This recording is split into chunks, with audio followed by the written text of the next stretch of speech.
बच्चों हम यहाँ पे करने जा रहे हैं multiplicative inverse of a matrix.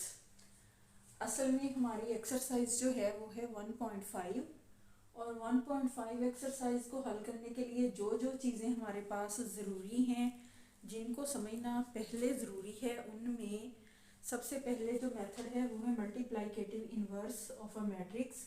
और मल्टीप्लिकेटिव इनवर्स को जानने के लिए सबसे पहले जो ज़रूरी है वो है डिटर्मिनेंट। नंबर 1 पे है determinant of a 2x2 matrix. Determinant क्या होता है? 2x2 मैट्रिक्स एक स्क्वायर मैट्रिक्स है जिसमें 2 रॉज 2 कॉलम्स होते हैं और इसके और डिटर्मिनेंट सिर्फ और सिर्फ हम एक स्क्वायर मैट्रिक्स का ही फाइंड कर सकते हैं। तो यहाँ पे हमारे पास है एक, यहाँ पे इसकी डेफिनेशन है जो ये है, let A is equal 8 5 6 6 B are 2x2 matrix. Determinant of A denoted by DETA और sign determinant is defined as. Simple words में इसका मतलब है कि अगर हमारे पास एक स्क्वायर मैट्रिक्स A है, 8 5 6 6 2x2 मैट्रिक्स है, हमने इसका डिटर्मिनेंट जो है उसको डिनोट करना है DETA से, या फिर हमने इस साइन के साथ इसको शो करना है, इसको लिखना है। उसके बाद है A determinant is equal DETA, इसका मतलब यही है A डिटर्मिनेंट। और इसको फाइंड कैसे करना है? डायगोनल एंट्रीज को हमने मल्टीप्लाई करना है और एक डायगोनल एंट्रीज की मल्टीप्लिकेशन के बाद हमने माइनस की साइन लगानी है। उसके बाद हमने दूसरी डायगोनल एंट्रीज जो हमारे पास है उनको मल्टीप्लाई करना है। मल्टीप्लाई करने के बाद पहले हम मल्टीप्लाई करेंगे, मल्टीप्लाई करने के बाद जो आंसर आएगा उसको हमने माइनस करना है और माइनस करने के बाद जो फाइनल आंसर होगा वो होगा डिटर्मिनेंट। और यहाँ पे कैपिटल लेटर ABCD कोई सा भी आ सकता है, जो कि ज़रूरी नहीं है कि यहाँ पे A ही लिखना है। उसके बाद ये एक एग्जाम्पल के तौर पे हमने लिखा है, इसमें है 8 6 5 6। डायगोनल एंट्रीज को हमने मल्टीप्लाई किया, 8 को 6 के साथ, माइनस 5 को 6 के साथ। यहाँ पे 8 को 6 के साथ मल्टीप्लाई करने से हमारे पास आता है 48, माइनस 5 को 6 के साथ मल्टीप्लाई करने से हमारे पास आता है 30। 48 माइनस 30 करेंगे तो यहाँ पे 18 आंसर आएगा और 18 जो है वो ही डिटर्मिनेंट है। उसके बाद है नंबर 2 पे इन्वर्शन मेथड में हमने जो चीज़ें पढ़नी है उसमें नंबर 2 पे जो ज़रूरी है वो है singular and non singular matrix. यहाँ पे सिंगुलर मैट्रिक्स की डेफिनेशन है, a square matrix A is called singular if the determinant of A is equal to 0। मतलब ये कि अगर हमारे पास एक स्क्वायर मैट्रिक्स A मौजूद है, हम उसको तब ही सिंगुलर कहेंगे अगर उसका डिटर्मिनेंट जो है वो 0 के इक्वल होगा। मतलब जैसे ये एग्जाम्पल में सामने हल किया हुआ है, इसका डिटर्मिनेंट 18 है और 18 जो है वो नॉट इक्वल 0, तो हम इसको सिंगुलर नहीं कहेंगे, हम इसे नॉन सिंगुलर कहेंगे। तो जिसका डिटर्मिनेंट 0 के बराबर होगा वो एक सिंगुलर मैट्रिक्स होगा। इसके बाद फॉर एग्जाम्पल यहाँ पे सिंगुलर मैट्रिक्स की एक एग्जाम्पल है 2 6 1 3।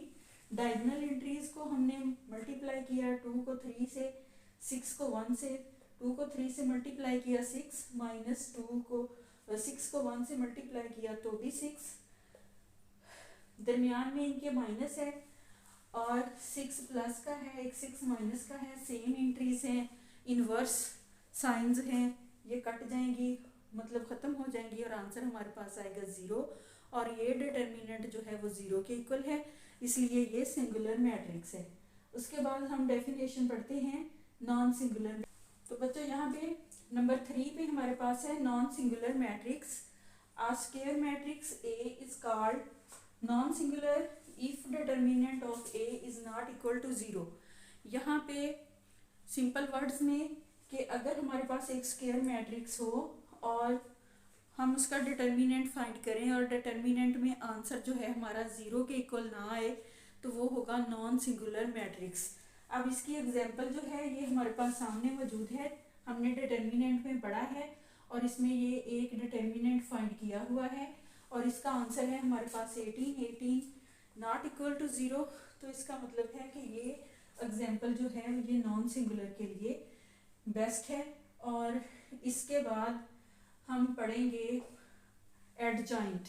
तो बच्चों यहाँ पे नंबर 4 पे है, हम जैसा कि कर रहे हैं multiplicative inverse of a matrix और इसमें हम कर रहे हैं इन्वर्शन मेथड को सीखने के लिए जो चीज़ें ज़रूरी हैं हम वो पढ़ रहे हैं। और नंबर 4 पे है हमारे पास adjoint of a matrix. Adjoint of a square matrix A is obtained by interchanging the diagonal entries and changing the sign of other entries। मतलब इसका कि हमारे पास एक स्क्वायर मैट्रिक्स है 2 5 3 6, अगर हम डायगोनल एंट्रीज की जगह चेंज कर देते हैं और बाकी एंट्रीज की हम साइन चेंज कर देते हैं और ऐसा करने से जो नया मैट्रिक्स हमारे पास ऑब्टेन्ड होगा वो होगा एक एडजॉइंट। तो हम फॉर एग्जांपल इसको हल करते हैं। इधर हमने लिखना है एडजॉइंट ए, जगह चेंज करनी है डायगोनल एंट्रीज की, 6 इधर आ जाएगा और यहाँ पे आएगा 2 और बाकी एंट्रीज जो हैं उनकी हमने साइन चेंज करनी है। अगर वो पहले से माइनस में है तो प्लस में करना है, अगर पहले प्लस में है तो हमने इनको माइनस में कर देना है। तो यहाँ पे दोनों एंट्रीज हमारे पास प्लस में थी, हमने इनको माइनस में कर दिया, तो ये हो गया एडजॉइंट ए और इसको हमने फाइंड कर लिया है डायगोनल एंट्रीज की जगह चेंज करने से और बाकी एंट्रीज की साइन चेंज करने से।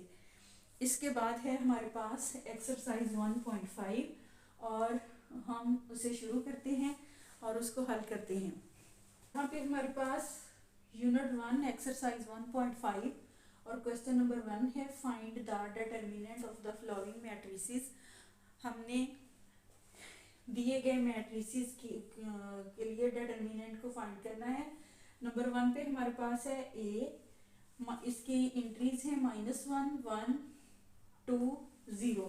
तो सबसे पहले हम इसको साइन के साथ लिखेंगे डिटर्मिनेंट ए -1 1 2 0।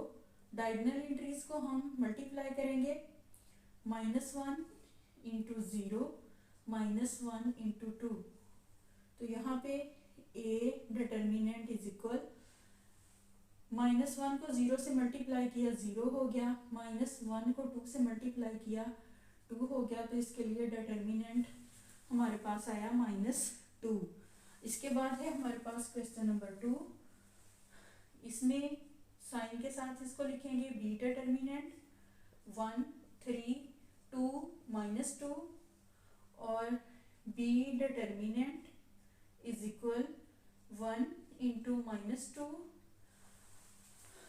एक बात यहाँ पे वाज़ेह कर दूं, डायगोनल एंट्रीज को जब हम मल्टीप्लाई करते हैं अगर तो उसके साथ पहले से माइनस की साइन है तो उसको तो हमने लिखना ही है, लेकिन जब हम एक डायगोनल को मल्टीप्लाई कर लेते हैं तो हम खुद से जो साइन लगाते हैं वो होती है माइनस की, और उसके साथ अगर हम इनका कंपैरिजन करके इसको हल करेंगे तो प्लस में हो जाए अलग बात है, लेकिन यहाँ पे खुद से हमने डायगोनल एंट्रीज को मल्टीप्लाई करते हुए माइनस का साइन लगाना है। उसके बाद है 3 into 2, B determinant is equal 1 को -2 से मल्टीप्लाई किया -2, -3 को 2 से मल्टीप्लाई किया -6। अब दोनों एंट्रीज के साथ माइनस की साइन है और ये यहाँ पे अगर हम माइनस माइनस करते हम प्लस हैं, लेकिन आंसर के साथ हमेशा माइनस की साइन ही आती है। तो यहाँ पे हमारा आंसर जो है वो है -8, बी डिटर्मिनेंट इज इक्वल -8। उसके बाद है क्वेश्चन नंबर 3, इसमें है सी डिटर्मिनेंट हमने फाइंड करना है 3 2 3 2। C determinant is equal 3 into 2 -2 into 3। C determinant is equal 3 को 2 से मल्टीप्लाई किया 6, 2 को 3 से मल्टीप्लाई किया -6, C determinant is equal 0। Same entry है और इन्वर्स साइन के साथ ये हमेशा से सेम एंट्री खत्म हो जाती है और आंसर होता है 0। यहाँ पे हमारे पास सी डिटर्मिनेंट इज इक्वल है 0 के। तो ये 3 क्वेश्चन यहाँ पे हमने डिटर्मिनेंट फाइंड कर लिया है। उसके बाद करते हैं अगले क्वेश्चन। 3 क्वेश्चंस के बाद एक और सब क्वेश्चन है नंबर 4 पे। डी की एंट्रीज है 3, 2, 1, 4। अब इसके लिए हमने इसको डिटर्मिनेंट साइन के साथ लिखना है 3, 2, 1, 4 is equal 3 into 4 minus 2 into यहाँ पे आएगा 1। डी डिटर्मिनेंट इज इक्वल 3 को 4 से मल्टीप्लाई किया 12 माइनस 2 को 1 से मल्टीप्लाई किया 2। तो आंसर यहाँ पे आया हमारे पास 12 में से 2 माइनस हो गया 10। D determinant is equal 10। वाजे करके लिख दूँ डी डिटर्मिनेंट इज इक्वल 10। ये थे 4 क्वेश्चन जिनका सिर्फ हमने डिटर्मिनेंट फाइंड करना था। एक्सरसाइज 1.5 क्वेश्चन नंबर 1 और क्वेश्चन नंबर 1 के 4 सब क्वेश्चन। और डिटर्मिनेंट किस तरह से फाइंड करना है इसको सबसे पहले मैंने सिखा भी दिया है और उसके बाद हमने कुछ और चीज़ें भी पढ़ी हैं इनके साथ। अब इसके बाद हम उनको हल करते हैं, देखते हैं अगला क्वेश्चन में क्या है। जी तो बताओ यहाँ पे हमारे पास एक्सरसाइज 1.5 और क्वेश्चन नंबर 2 है हमारे पास। Find which of the following matrices are singular और नॉन सिंगुलर। यहाँ पे हमारे पास 4 मैट्रिसेस हैं जिनको हमने फाइंड करना है आया कि ये सिंगुलर हैं और नॉन सिंगुलर। तो इसके लिए हमें क्या देखना होगा, हमें देखना होगा इनका डिटर्मिनेंट फाइंड करना होगा। डिटर्मिनेंट आंसर अगर यहाँ पे इनका आंसर जो है वो 0 के इक्वल आता है तो ये सिंगुलर हैं, अगर 0 के इक्वल नहीं आता तो फिर ये नॉन सिंगुलर हैं। तो आइए इनको हल करते हैं। यहाँ पे हमारे पास सबसे पहले है ए डिटर्मिनेंट साइन के साथ लिखते हैं 3, 6, 2, 4। ए determinant is equal 3 into 4 minus 6 into 2। A determinant is equal 3 को 4 से हमने मल्टीप्लाई किया 12 माइनस 6 को 2 से मल्टीप्लाई किया तो भी हमारे पास आंसर 12।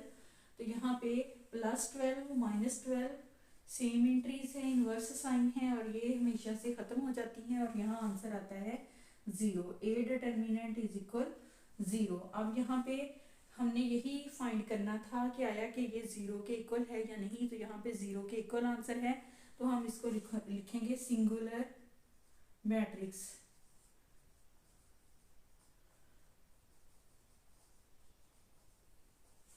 उसके बाद है हमारे पास नंबर 2 पे बी डिटर्मिनेंट साइन के साथ लिखते हैं 4, 1, 3, 2। B determinant is equal 4 into 2 minus 1 into 3। यहाँ पे एंट्रीज अगर हमारे पास माइनस में भी हैं तो डायगोनल एंट्रीज को हम जब मल्टीप्लाई करते हैं एक साइड की डायगोनल एंट्री को मल्टीप्लाई करने के बाद जो हमने साइन खुद लगानी है वो माइनस की होगी।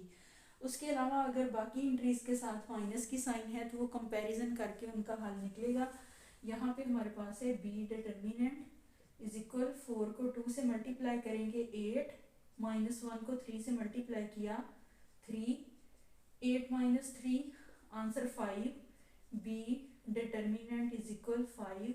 इसका मतलब है नॉट इक्वल टू 0। तो यहाँ पे हम लिखेंगे ये है नॉन सिंगुलर मैट्रिक्स। उसके बाद है नंबर 3 पे C determinant is equal 7 minus 9 3 5। C determinant is equal 7 into 5 minus 9 into 3। C determinant is equal 7 को 5 के साथ मल्टीप्लाई किया 35 माइनस प्लस 9 को 3 से मल्टीप्लाई किया 27। सी डिटर्मिनेंट इज इक्वल 72। यहाँ पे आंसर है नॉट इक्वल टू 0 ये भी हमारे पास नॉन सिंगुलर मैट्रिक्स है। उसके बाद है D determinant is equal 5 -10 -2 4।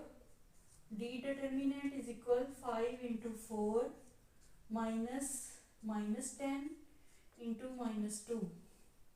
D determinant is equal 5 को 4 से मल्टीप्लाई किया 20 माइनस माइनस माइनस प्लस 2 को 10 से मल्टीप्लाई किया 20 प्लस माइनस एक के साथ प्लस है एक के साथ माइनस है, ये खत्म हो जाएगा। डी डिटर्मिनेंट इज इक्वल 0, तो ये होगा सिंगुलर मैट्रिक्स।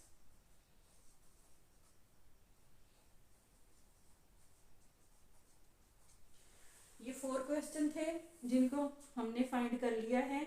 इनमें से जिनके आंसर 0 के बराबर हैं वो होंगे सिंगुलर मैट्रिक्स, जिनके आंसर 0 के बराबर नहीं है वो होंगे नॉन सिंगुलर मैट्रिक्स। इसके बाद अगला क्वेश्चन करते हैं।